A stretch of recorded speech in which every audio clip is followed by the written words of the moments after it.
Weenie envy. Cosmic larva. Cosmic larva, not just from a playing, not just from playing it in a deck. It also has a very interesting flavor to it. Let's see, it's 3 mana, 2 red and 1 colorless for a 7/6 trample card. It's a powerful creature, gets out very quickly, but the only problem is at the beginning of upkeep you sacrifice it unless you sacrifice 2 lands. But then you do have a 7/6 trampling creature for 3 mana. That's incredible, and it fits into tiny leaders. Not many people might know about this card even existing. And yeah, it's just a huge creature. Very difficult to deal with. You just have to make sure you keep out enough lands. And that's not entirely impossible. In fact, there are quite a few different strategies that can pull lands back out of your graveyard or put more lands into play. Usually you're going to be playing green.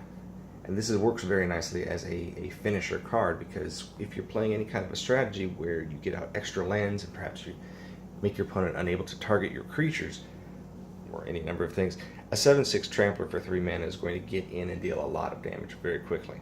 They have to deal with it. And usually they're going to wait until you sacrifice 2 lands, though, so be aware.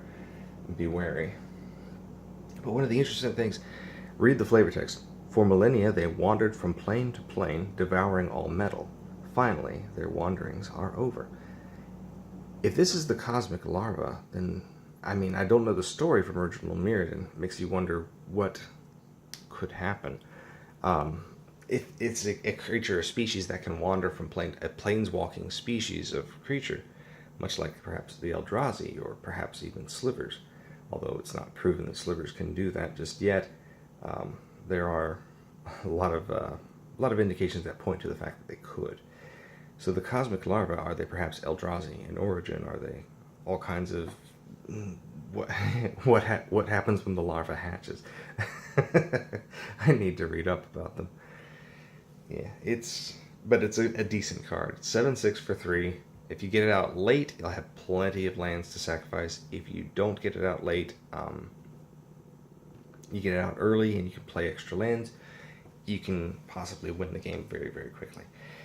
Play this in Shu-Yun. You can use Planar Collapse, or no, I'm sorry, Planar Rebirth to pull all basic lands out of your graveyard into play again. So you get a few extra turns of attacking. You could use it with, you can use this with green. You can play Groundskeeper to pull lands out of your graveyard back to your hand. Play extra lands with Exploration, or even creatures like Walking Atlas. Whatever you need to do to get more lands out to attack with your Cosmic Larva. Alright.